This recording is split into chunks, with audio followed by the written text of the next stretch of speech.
First time I've questioned not his loyalty, but I mean, I never thought that he would want to break up those three. And he said, I can't imagine playing without them. But I want to win. But ultimately, at the end of the day, the only thing that matters to me is that I want to win. Yeah. I think they're going to try to bring Klay back. The extension that he wanted last year at this exact time, Adrian Wojnarowski put out that he was seeking a max deal, which is just ridiculous. And then they offered him 2 years, $48 million, which he turned down. And now I think he's actually worth less than that. Yeah. He's probably like a $18 million a year player right now. Yeah. And if the Warriors offer him $18 million and the Magic offer him $25 million for $7 million extra a year, are you willing to leave everything that you've known your entire career? I don't think he would, but then again, I don't know, man. I mean, remember when they picked up KD? He's like, he's not like he's not into sacrificing. I think I remember after the title, he went on Draymond Green's podcast and said that, so this is conflicting because you've got reports now of Shams Charania saying, and I think this is all for leverage, but Shams Charania is saying that Klay Thompson's going to actively test the free agent market. That's what they said about Draymond too. That means nothing to me, but says that he's open to going to another team. But when they won the title in 2022, he went on Draymond's podcast and said that he would retire before he didn't play for Steve Kerr. Yeah. Last night, Zion puts 40 down, and they almost got the Lakers. And I think they would have if Zion doesn't go down with a leg injury. He's not playing in the play-in game against Sacramento on Friday. So that's the best news the Kings could have gotten. To me, it's De'Aaron Fox going off, and it's Sabonis not getting in foul trouble like he did last night and taking advantage of the fact that the Pelicans don't really have an interior defender. They've got a fantastic outside defense between Herb and Trey and all these guys. Real good ability to lock down the three.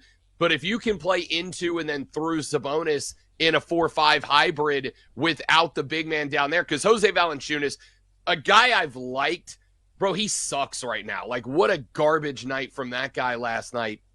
No defense, 1 of 7 from point-blank range. Yes, the Pelicans have owned the Kings, but like we talked about a minute ago, Trista, the playoffs are a different breed of cat. And we saw Sacramento turn a corner last year when the playoffs got going. I don't have any reason to believe they won't. I'm a Pelicans fan. I got zero faith there's any chance the Pelicans are moving on to the 8th seed. Sacramento is a confident pick for me. I'm going to probably play it money line and play it scared money, but Sacramento Friday feels like a gimme without Zion in the lineup for New Orleans. Well, I'll say it again. I do believe that the Bucks are going to lose this round. Yeah. I would have picked against the Bucks this round, even if Giannis were playing. I definitely think they're going to lose now.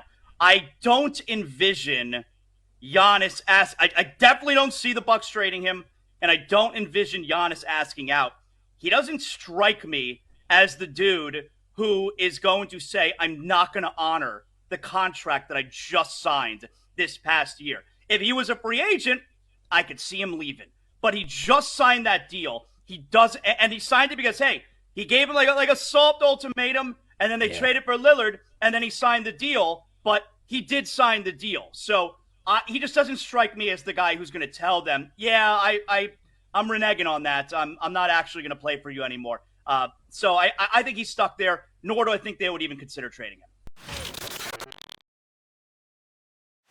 I mean, the Heat are not afraid of them for a second. And if you were to poll the fan bases, the Celtic fan can talk with their chest out as much as they want. The Celtic fan is going to be afraid if the Heat and the Celtics are playing, and the Heat fan is going to be like, yep, let's do it. Ready to send you home miserable once again. Now, that doesn't mean that I'm okay with the Heat losing this game tonight, and then they would have to play Boston in the first round, because what's on the line here tonight for Miami, it's not a playoff spot that's on the line for the Heat tonight. What's on the line for the Heat tonight is a real opportunity to go deep into the playoffs, because if you win this tonight, you're on the other side of the Eastern bracket from Boston. You face New York, and then you would face the winner of Milwaukee and Indiana. We all know it's going to be Indiana, right? So I think tonight it's not about making the playoffs. It's about an opportunity for a deep run. That's what's at stake tonight. No doubt. I took these two teams to ruin my life. He misses it. Jimmy Butler, though, the rebound. And Tyler Hero now a 3 from the corner. No, Oh, man. 105, 104, 209. Vegas is just Oh, too good. do you think there's any chance his foot was on the line? Could we call Nick in to do the next hour? Oh, my goodness gracious. Oh, my God. I want to swear. I want to say F you. I can't believe the Sixers won that game. That is... They were down so huge. Now we're going to get Miami, Chicago for the second game of the play-in. The script is written. Chicago will go up double digits on Miami. No, his foot is definitely not on the line. Oh, my God. With .3 left on the frickin' clock. Oh, my. It's a 3.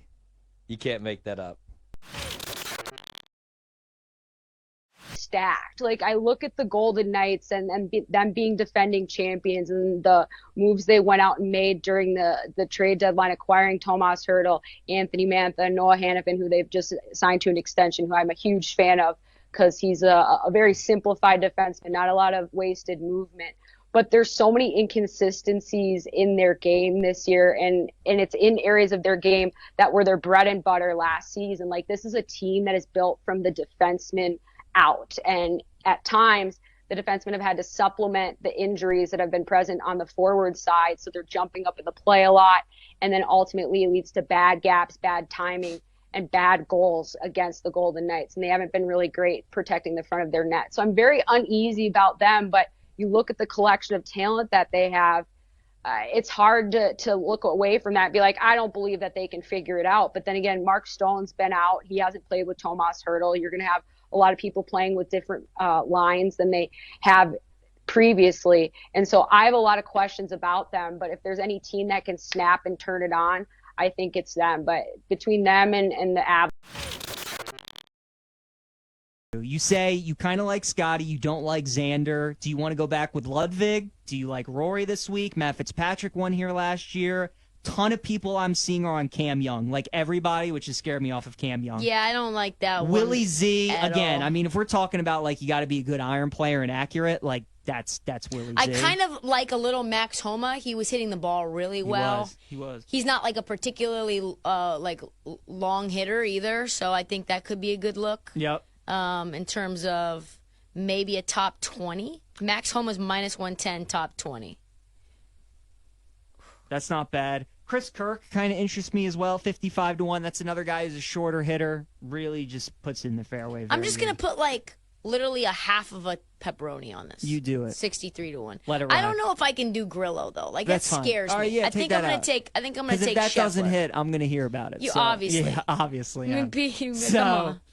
They but- won't even give you Scotty Scheffler. I would top sprinkle him at 125-1 though. Yeah. That way, yeah, like right, just go crazy. Just don't go crazy, but like little something. That way, if like he's in contention, you have something to watch on. 10. So I'm just putting like $3 on it to win $90. Yeah. For this little 4-1 or this little 4-leg RBC parlay. There you go.